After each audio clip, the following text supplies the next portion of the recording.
बाभुळगाव तालुक्यातील नायगाव येथे पिण्याच्या पाण्याचा प्रश्न गंभीर झालेला आहे।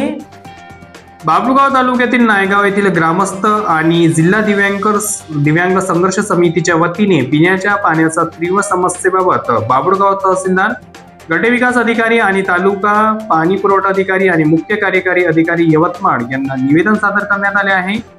नायगाव ग्रामपंचायतीची पाणी पुरवठा विहीर नदीकाठी असून दरवर्षी पुराचे पाणी विहिरीत जात असल्याने पुराचे पाणी विहिरीत जाणार नाही अशा स्वरूपाचे भक्कम बांधकाम करण्यात यावे अशी पहिली मागणी निवेदनाद्वारे करण्यात आली आहे।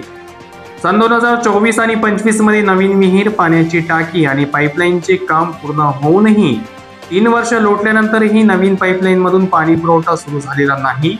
त्यामुळे ही योजना तातडीने कार्यान्वित करावी अशी दुसरी मागणी यावेळी करण्यात आली।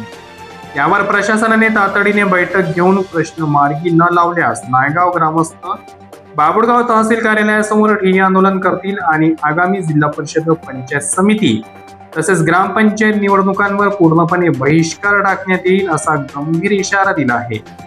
दिव्यांग संघर्ष समितीचे जिल्हाध्यक्ष ओमप्रकाश कांबळे आणि नायगाव येथील समस्त ग्रामस्थांच्या निवेदनामुळे बाभुळगाव तालुक्यात प्रशासकीय वर्तुळात खळबळ उडाली असून ग्रामस्थांचा हा पाण्याचा प्रश्न लवकरात लवकर सोडवण्याची मागणी जोर धरत आहे।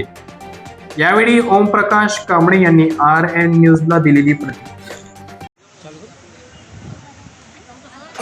मी ओमप्रकाश कांबळे, दिव्यांग संघर्ष समिती यवतमाळ जिल्ह्याचा जिल्हाध्यक्ष। नायगावचे सगळे ग्रामस्थ आलेले आहे तहसीलदार साहेबांना निवेदन देण्याकरिता। आणि आमच्या गावामध्ये पाणी पुरवठ्याची ग्रामपंचायतची विहीर आहे आणि त्याच्यामध्ये पुराचं पाणी जात आहे आणि ते पुराचं पाणी जात असल्यामुळे आम्हाला गढूळ पाणी प्यावं लागत आहे। 8-8 दिवस नळ येत नाही। आणि दुसरी गोष्ट, नवीन विहीर झालेली आहे, नवीन टाकी झालेली आहे, त्या टाकीचं बांधकाम होऊन देखील त्या टाकीमधून आम्हाला पाणी सप्लाय होत नाही।